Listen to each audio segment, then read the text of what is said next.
Hello সবাইকে, আজকে আমি শেয়ার করছি তোমাদের কাছে পনির নবরত্ন। এর জন্য আমি একটা পনির নিয়ে নিয়েছি।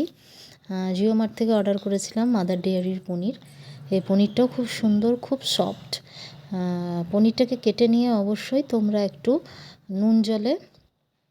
গরম জলে নুন দিয়ে একটু কিছুক্ষণ 10-15 মিনিটের জন্য ভিজিয়ে রাখবে, তাহলে পনিরটা ভীষণ সফট হয়ে যাবে।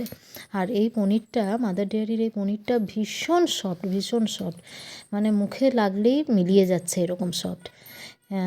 পনিরটাকে দেখো আমরা ছোট ছোট কিউব করে কেটে নিচ্ছি। আমার মেয়ে পনির খেতে খুব ভালোবাসে, তাই ওর বক্তব্য ছোট ছোট করে পিস করলে অনেক বেশি পাবে। তো ছোট ছোট পিস করে আমরা কেটে নিচ্ছি পনিরগুলোকে। দেখে নাও, তোমরা তোমাদের ইচ্ছে মতন সাইজ মতন পনিরটা কাট করে নিতে পারো, এটা তোমাদের ব্যাপার। তো পনিরটা কাটা হয়ে গেলে অবশ্যই কতগুলো সবজিও আমাদের কেটে নিতে হবে, যেহেতু এটা ভেজিটেবলস দিয়ে হচ্ছে। তো আমার ঘরে অল্প অল্প করে গাজর, ক্যাপসিকাম, তারপরে বিনস, এগুলো সব ছিল। তো দেখো পনিরগুলো কীভাবে ছোটো ছোটো করে কাটা হয়েছে। ক্যাপসিকাম এগুলো সব ছোটো ছোটো ছিল, আলু, একটু ফুলকপি ছিল, দেখতে পাচ্ছ অতি অল্প পরিমাণেই ছিল। এগুলো আমি কেটে নিয়েছি, দিয়ে কড়াইয়ে তেল গরম করে সবজিগুলো একে একে ভেজে নেব। প্রথমেই কিন্তু পনিরগুলো অবশ্যই ভাজবো না, পনিরগুলো সবার শেষে দিয়ে ওটাকে জাস্ট নামিয়ে নেব। পনিরগুলো এই সবজিতে ভাজার প্রয়োজন পড়ে না। প্রথমেই দেখো আলুগুলো ছোট ছোট করে সে আলু ভাজার মতন কিন্তু একটু মোটা কেটে নিয়েছি। এটাকে ভাজা হয়ে যাবার পরে এটা একটুখানি ফ্রাই হবে ভালো করে।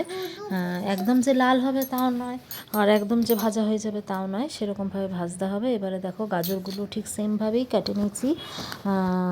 তারপরে ফুলকপিগুলো এইভাবে একে একে সমস্ত সবজিগুলো ভেজে পরে আমরা তুলে রাখবো। এবারে দেখো বিনসগুলো ভেজে নিচ্ছি।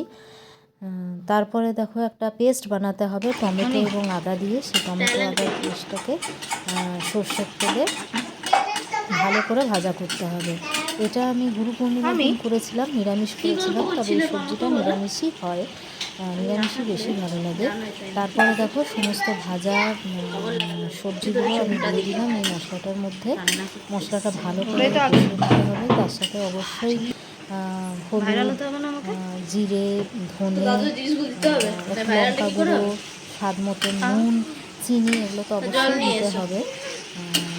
রংটা দেখো কত সুন্দর এসেছে। এবং সবার শেষে ক্যাপসিকামটা বিশাল বিশাল ফলোয়ার হলে বা কমেন্ট করার লোক থাকলে খুন্তি উল্টো তারপরে দুটো কাঁচা লঙ্কা দিয়ে দিলাম, বেশি লঙ্কা দিইনি কারণ আমার ছোটটা খাবে, তো ঢাকাটা দিয়ে দাও। এখন ঢাকা ঠান্ডা হয়ে গেছে। তোমরা তোমাদের স্বাদ মতন এবার এটা যদি সেরকম কেউ হয় লঙ্কাটা দিতেই পারো।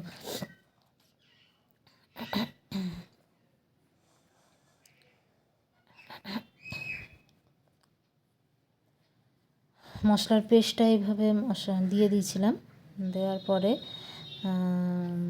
তার সাথে সাথে বললামই এটা ভালো করে কষিয়ে নিতে হবে। তার সাথে মশলাপাতিগুলোও ঠিকঠাক দিয়ে দিতে হবে।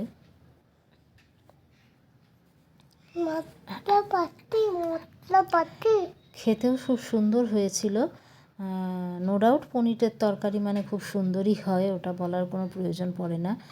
আর আমার মেয়ে খেতে খুব ভালোবাসে, এই নিয়ে 2-3 বার হলো পনির করা। তো পনিরের বিভিন্ন রকমের রেসিপি করতে খুব ভালোবাসে ও। মাঝে মধ্যে করে দেওয়া হয়, বারবার তো সবসময় তো করা হয় না, কিন্তু মাঝে মধ্যে করলে ভালোই লাগে। মেয়েই বলল যে মা কিছু সবজি বেঁচে রয়েছে, চলো পনিরটাই করে দিই। কারণ ওইটুকু সবজি দিয়ে তো অন্য কোনো সবজি করা সম্ভব নয় রাত্রে, একমাত্র পনিরটাই হতে পারে। তো তাই পনিরটার করারই সিদ্ধান্ত নিলাম। এরপর আমাদেরকে আরও একটা কিন্তু মশলা বানিয়ে নিতে হবে, সেটা হলো টক দই আর কাজু। পনিরের যে কোনো তরকারিতে এবং কোনো রাজশাহী সবজি করতে গেলে টক দই আর কাজুটা তো সব ক্ষেত্রেই মাস্ট। তো দেখো আমি আমুল মস্তির টক দইটা নিয়ে নিয়েছি, এটাও অনলাইন থেকে অর্ডার করেছিলাম। কাজু আর টক দইটা একবারেই পিষে নিয়েছি, হাতে করে ফেটাইনি, হাতে করে ফেটালে অতটা ভালো হয়ও না আর সময় সাপেক্ষ, তাই ভাবলাম যে একদম মিক্সিতে পেস্টই করে নিই। কাজু আর আমরা মিক্সিতে পেস্ট করে নিলাম।